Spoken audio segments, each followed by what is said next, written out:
Assalamualaikum warahmatullahi wabarakatuh. Di video kali ini saya membahas bab baru, yaitu bab 3 yang judulnya adalah transformasi geometri. Oke, apa itu transformasi geometri? Langsung aja kita simak materinya.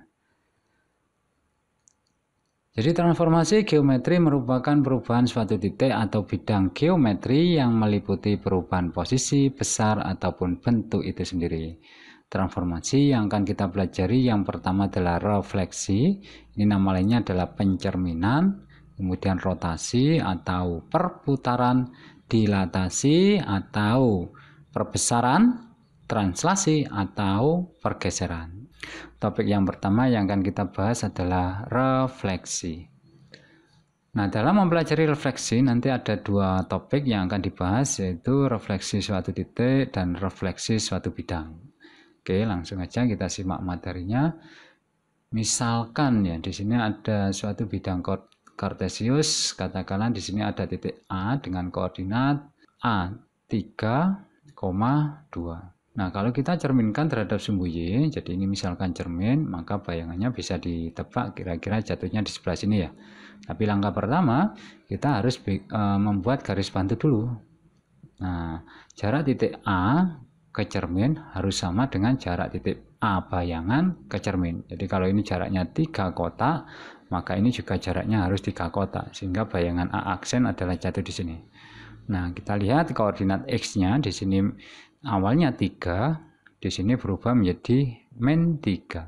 Sedangkan koordinat Y-nya 2, di sini juga 2. Maka dapat disimpulkan untuk refleksi suatu titik terhadap sumbu Y, jika titik A E, Y, maka bayangannya adalah min E, Y. Jadi X-nya dikalikan min, Y-nya tetap. Jadi rumusnya seperti ini ya. Sekarang bagaimana titik A kalau dicerminkan terhadap sumbu X? Nah, langkah pertama kita bikin garis bantunya dulu ya. Nah, seperti ini. Ingat, garis bantu ini harus tegak lurus cermin ya. Nah, itu konsepnya, harus tegak lurus seperti ini. Dan ini jaraknya 2 kotak, maka ini bayangannya harus jaraknya 2 kotak. Nah, berarti kira-kira di sini. Anggaplah ini adalah A double aksen. Sehingga bayangannya adalah menjadi 3, min 2. Kita lihat X-nya ternyata tetap ya. Y-nya dari 2 menjadi min 2. Berarti sekarang Y-nya yang dikalikan min. Maka dapat disimpulkan refleksi titik terhadap sumbu X, jika titik A-nya X, Y, maka bayangannya adalah X-nya tetap, Y-nya dikalikan min. Oke, sekarang lanjut kalau misalkan titik A ini dicerminkan terhadap titik pangkal koordinat atau titik asal, maka bayangannya akan kira-kira jatuh di sebelah sini ya. Jadi langkah pertama kita bikin garis bantunya dulu seperti ini. Nah, ini ingat ya, jaraknya ini sama ini harus sama. Nah, berarti bayangannya bisa ditebak kira-kira jatuh di sebelah sini. Nah, di bayangannya A triple aksen menjadi min 3, min 2. Kita lihat di sini X-nya menjadi min 3, Y-nya dari 2 menjadi min 2. Berarti ini sama-sama dikalikan min. Maka dapat disimpulkan kalau refleksi titik terhadap titik pangkal koordinat atau titik asal, jika koordinatnya X, Y, maka bayangannya adalah X dan Y-nya masing-masing dikalikan min. Ini adalah materi pertama. Oke, lanjut kita bahas bagaimana cara merefleksikan suatu bidang. Misalkan di sini ada bidang katakanlah segitiga ya. Ini dicerminkan terhadap sumbu Y. Nah, caranya adalah tiap-tiap titik ini kita cerminkan terhadap sumbu Y. Langkah pertama, ingat dalam menggambar pencerminan suatu titik kita bikin garis bantunya dulu ya, dan jaraknya ini sama ini harus sama. Nah, kemudian yang ini juga kita bikin garis bantu dulu, dan ingat ini harus tegak lurus ya, tegak lurus sama cermin garis bantunya ini. Ini pun sama, harus sama panjangnya. Kemudian titik yang ini, nah ini harus sama juga. Maka kita bisa memperoleh 3 titik ini ya. Nah, seperti ini ya, sudah, kita tinggal menghubungkan aja sehingga bayangannya jatuh seperti ini gambarnya. Nah, sekarang bagaimana kalau bangun ini saya cerminkan terhadap sumbu X? Sama saja. Jadi ini kita bikin garis bantu dulu. Ingat, garis bantu ini harus tegak lurus sumbu X atau harus tegak lurus cerminnya. sehingga bayangan titik ini jatuh di sebelah sini. Kemudian titik yang ini kita bikin garis bantu dulu, ingat harus tegak lurus ya. Nah ini harus sama panjangnya, sehingga diperoleh bayangan di sebelah sini. Nah, kemudian titik ini kita bikin garis bantunya dulu, dan ingat harus sama panjangnya antara ini sama ini, sehingga diperoleh titik yang ketiga di sini. Maka dengan menghubungkan titik-titik ini diperoleh bayangan dari segitiga ini ya. Nah ini cara menggambar refleksi dari suatu bidang. Langsung aja kita bahas soal latihan 3.1. Nomor 1, tunjukkan apakah gambar yang berwarna biru merupakan hasil pencerminan dari gambar yang berwarna merah. Berikan penjelasanmu. Jadi ini ada bintang 5, ini benda asalnya ya, bidang asalnya, ini bayangannya. Apakah ini bayangan dari benda yang berwarna merah ini? Kita lihat nih. Nah, kita bikin garis bantunya kurang lebih seperti ini. Nah, ini jaraknya kira-kira sama ya. Kemudian ini juga sama nih. Kemudian titik ini juga sama. Kemudian titik ini jaraknya juga sama ya. Jadi sama semua nih. Nah, ini dapat ditebak bahwasanya yang berwarna biru ini adalah bayangan dari yang berwarna merah. Oke, berarti jawaban A ini adalah benar. Kemudian B, kita lihat titik ini berada di sebelah sini ya. Bayangannya jatuh di sini. Nah, ini jarak ini sangat panjang, yang ini pendek. Berarti panjangnya berbeda. Maka jelas ini bukan merupakan bayangannya. Oke, sekarang yang ini pun juga sama. Jadi ini titik ini bayangannya berarti kira-kira jatuh di sini. Nah, ini kan nggak ada titik nih. Nah, berarti yang C ini juga salah. Sekarang bagaimana kalau trapesium ini kita lihat. Nah, ini kita cerminkan ke bawah. Nah, ini panjangnya sama ya. Yang ini juga. Nah, ini juga panjangnya sama. Yang ini juga sama nih. Yang ini juga sama ya. Nah, dapat ditebak D adalah benar ya. Yang E kita lihat ini sama ini sama ya. Kemudian ini juga sama nih. Kemudian ini juga sama ya. Dan ini juga sama.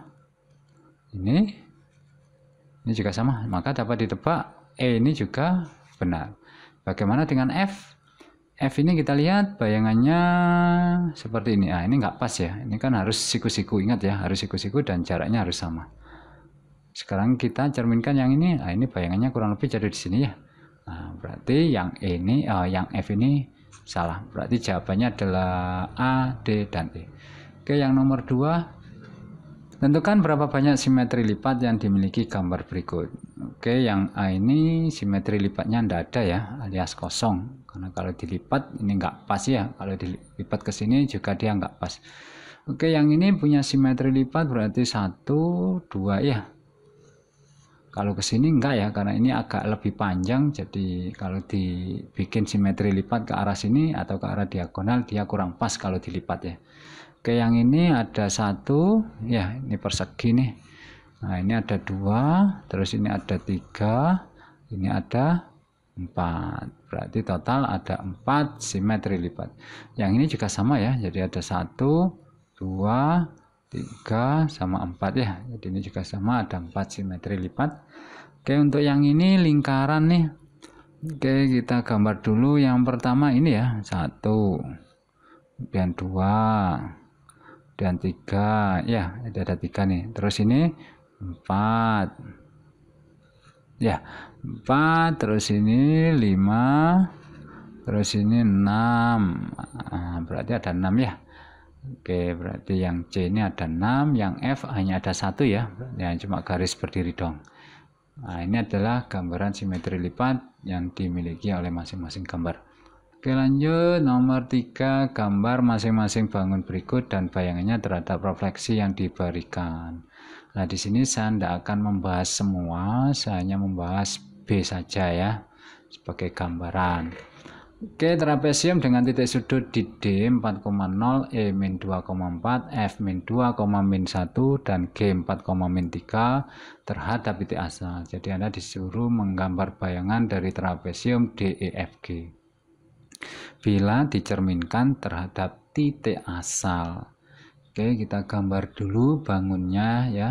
Jadi di sini ada titik D 4,0, berarti di sini ada titik E min 2,4, berarti di sini ada titik F min 2, min 1, di sini ada titik G 4, min 3, min 3 berarti di sini. Nah, ini kemudian kita plot jadi gambarnya seperti ini ya.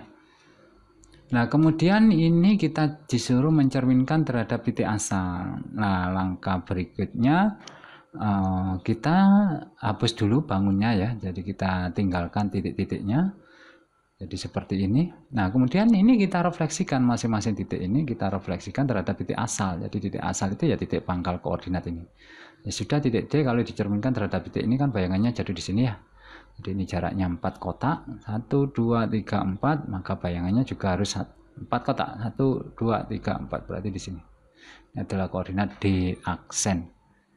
Kemudian titik E, ini direfleksikan terhadap titik asal, berarti oke, supaya gampang kita bikin garis bantunya dulu ya. Jadi ini seperti ini. Ini juga sama nih, berarti bayangan titik E jatuh di sebelah sini. Anggaplah ini adalah E aksen. D, E, sekarang F kita cerminkan terhadap titik asal, berarti kurang lebih di sini ya, kita bikin garis bantunya dulu lah seperti ini, berarti bayangannya jatuh di sini. Jadi ini adalah F aksennya.